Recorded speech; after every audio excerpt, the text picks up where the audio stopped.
شاید بگید من کیام؟ چرا این ماسک رو زدم؟ آره، من از یه دنیای دیگه اومدم. یه دنیایی که خیلی تاریک‌تر از مال شماست.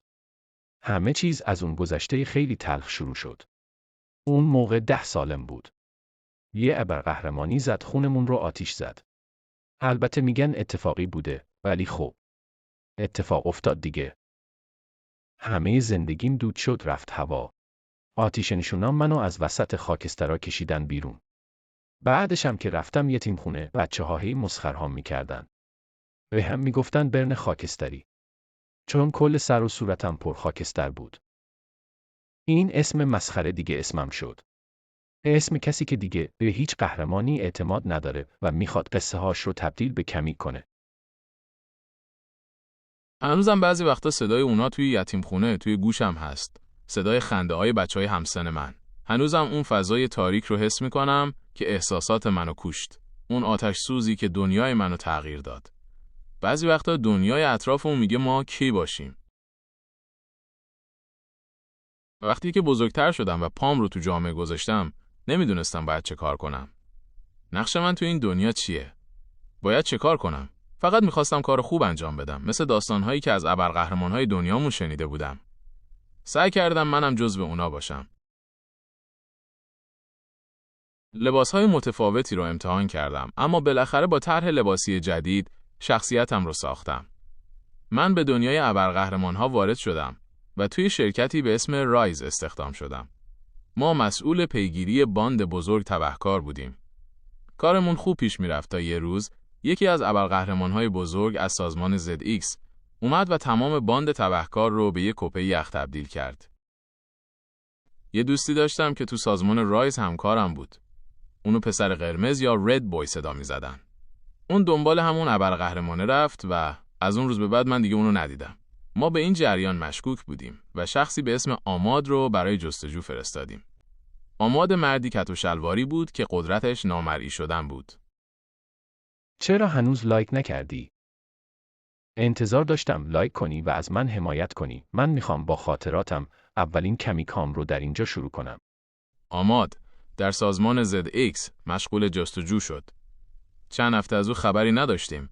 نفرات دیگر از شرکت رایز ناپدید می شدند تا بالاخره نوبت من رسید. یک روز که از محل کارم داشتم به خانه برمیگشتم، همان ابرقهرمان یخی جلوی من را گرفت. قبل از اینکه او را ببینم، وسط تابستان هوا خیلی سرد شد. زمین یخ زده بود. مقابل هم ایستاده بودیم. اون سعی داشت منو گیر بندازه. تجربهش از من بیشتر بود. از هر طرف یخ پرت می‌کرد و حسابی منو به در و دیوار کوبید. اما منم از قدرتم استفاده کردم. موج عظیمی از آب لوله‌های ساختمون رو به طرفش پرت کردم و اونو توی یه توپ آب انداختم و به دیوار کوبیدم.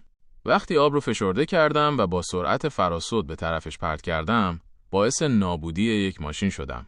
ماشین به 2 نیم تقسیم شد. وقتی ماشین به اون اصابت کرد و زمین خورد، من تونستم که فرار کنم. با تمام سرعتم دویدم و کوچه ها رو یکی پس از دیگری رد می کردم. از کوچه‌ای به کوچه دیگه می رفتم تا نتونه منو پیدا کنه. دست آخر تونستم از دستش در برم.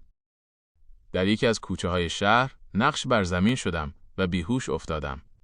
یادم می آید که داشتم رؤیا می دیدم. رؤیایی از گذشته. وقتی بچه بودم و برای اولین بار به صورت غریزی آب را کنترل کردم تا نسوزم.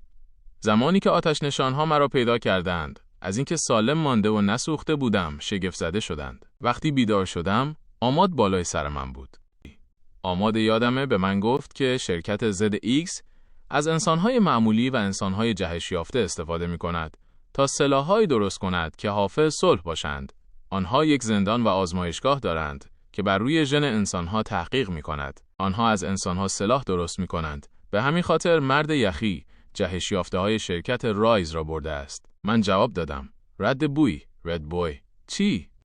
او را هم برده؟ آماد جواب داد که او را توانستم نجات بدهم. من وقتی که این حرفها را شنیدم، رفتم و لباسهای مخصوص پوشیدم. گفتم ما باید انتقام بگیریم. اما شرکت رایز همراه آماد و رد بوی رد بوی به من گفتن که نباید این جنگ تمام عیار را با سازمان ZX راه بیاندازیم. آنها آموزش دیدند، هم از ما با تجربه ترند و هم از ما پخته تر. آنها گفتند این جنگ موجب نابودی شرکت رایز می شود. من گفتم باید انتقام بگیریم. انتقام همکاران و دوستانی که از دست دادیم. باید آنها را نجات دهیم. آنها در جواب گفتند که ZX همه ما را میکشند. من مجبور بودم. دستام را بلند کردم. حرکت خون توی رگ‌های بدن آماد و رد بوی رد بوی را متوقف کردم. بعد از اینکه اونا کشته شدن، آب را به حرکت درآوردم و تمام آن مکان را با موج آب نابود کردم. یک طوفان بزرگ.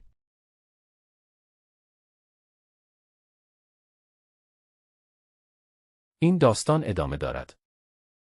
به نظر شما ادامه این داستان چگونه پیش می رود؟ آیا برای رسیدن به خواسته ها باید این کار می کردم؟ آیا حق با من بود؟ دوست دارم نظرات خود را برای من بنویسید و از من حمایت کنید. پست منو لایک کنید. این صفحه رو دنبال کنید تا از ادامه داستان جا نمونید.